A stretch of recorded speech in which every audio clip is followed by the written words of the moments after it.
The Defiant Leader of Neverland, Peter Pan, by Elizabeth, Stephanie, Tamana, and Chris. Once upon a time, in a faraway land called Neverland, there lived a boy named Peter Pan. Peter was no ordinary boy. He never grew up. He had a band of lost boys who followed him everywhere and did whatever he asked. But there was a problem. Peter was very defiant, and his behavior often got in the way of making Neverland a happy place for everyone.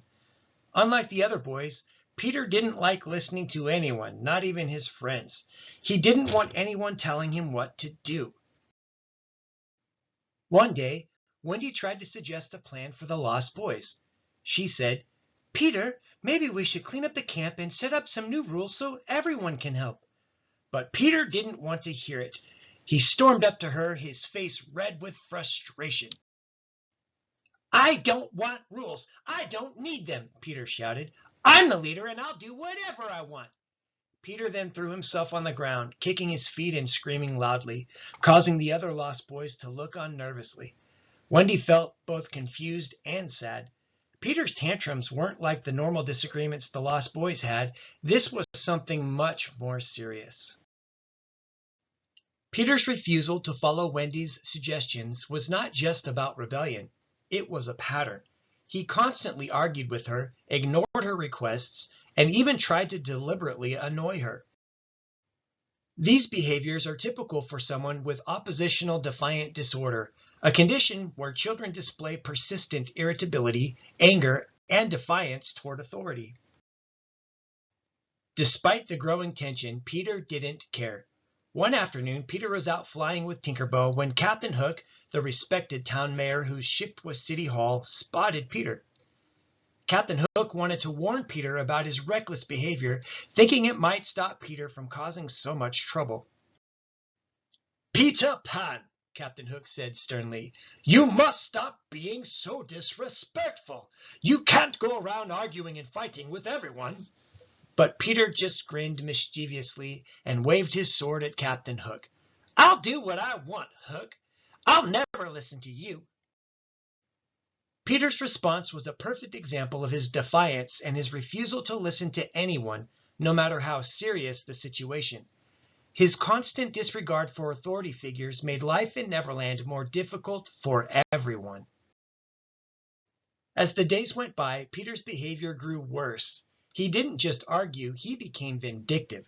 He couldn't stand the idea of anyone telling him what to do. In an act of retaliation, Peter snuck aboard Captain Hook's ship, cutting the sails and throwing Captain Hook's maps into the sea. "Ha! That'll show you," Peter laughed to himself, feeling a rush of satisfaction as Captain Hook's crew scrambled to figure out what had happened. Peter's actions were increasingly unpredictable, and they caused harm not only to the people of Neverland, but also to his own friends. Finally, one day, Peter realized the full weight of his defiance. For the first time, Peter noticed that Neverland wasn't as happy as it used to be.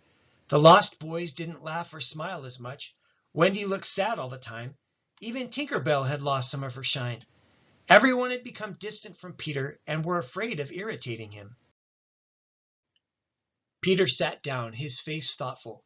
"What's happening to my home?" he wondered aloud. "Why is everyone so upset?"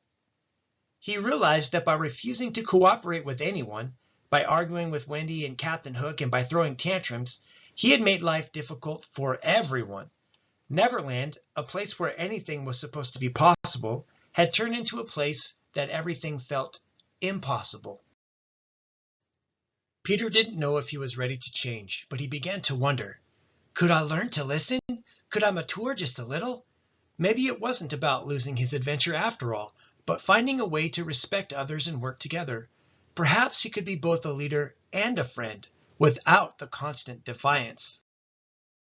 Therefore, as Peter sat there looking out at the endless sky of Neverland, he started to think about changing. Nevertheless, he knew it wouldn't be easy. His defiant nature had always been a part of who he was. Still, he decided to try.